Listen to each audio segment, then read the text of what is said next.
უკრაინამ მზადაა მიიღოს ამერიკის წინადადება ცეცხლის 30-დღიანი შეწყვეტის შესახებ.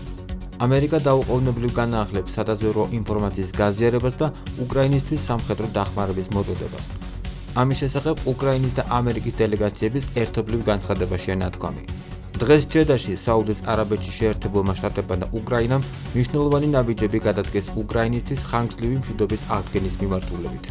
უკრაინის დელეგაციამ კიდევ ერთხელ გამოხატა უკრაინელი ხალხის მადლიერება პრეზიდენტ ტრამპის, ამერიკის კონგრესის და შეერთებული შტატების ხალხის მიმართ, რომლებმაც შესაძლებელი გახადეს მნიშვნელოვანი პროგრესის მიღწევა მშვიდობისთვის.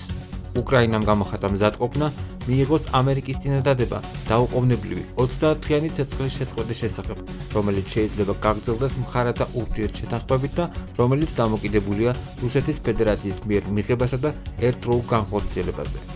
შეერთებული შტატები აცნობებს რუსეთს, რომ რუსეთის მხრიდან საპასუხო ნაბიჯები არის მშვიდობის მიღწევის გასაღებ. შეერთებული შტატები დაუყოვნებლივ განაახლებს სადაზვერვო ინფორმაციის მიწოდებას და განაახლებს სამხედრო დახმარებას უკრაინისთვის. განცხადების თანახმად, დელეგაციებმა ასევე განიხილეს ჰუმანიტარული დახმარების მნიშვნელობა, როგორც სამშვიდობო პროცესის ნაწილი, განსაკუთრებით ცეცხლის შეწყვეტის პერიოდში, მათ შორის სამხედრო ტყვეების გაცვლა, სამოქალაქო პირების გათავისუფლება და იძულებით გადაადგილებული უკრაინელი ბავშვების დაბრუნება.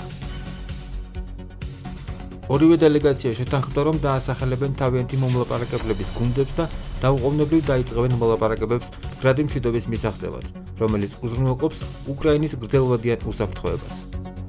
შეერთებულმა შტატებმა აიღო ვალდებულება განიხილოს ეს კონკრეტული წინადადებები რუსეთის წარმომადგენლებთან. უკრაინის დელეგაციამ კიდევ ერთხელ გაიმეორა, რომ ევროპელი პარტნიორები ჩართულები იქნებიან სამშვიდობო პროცესში.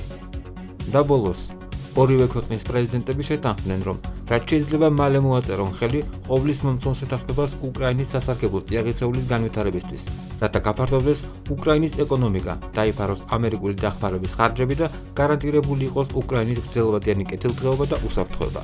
აღნიშნულია განცხადებაში, რომელიც უკრაინის პრეზიდენტის ადმინისტრაციის ვებგვერდზე გამოქვეყნდა.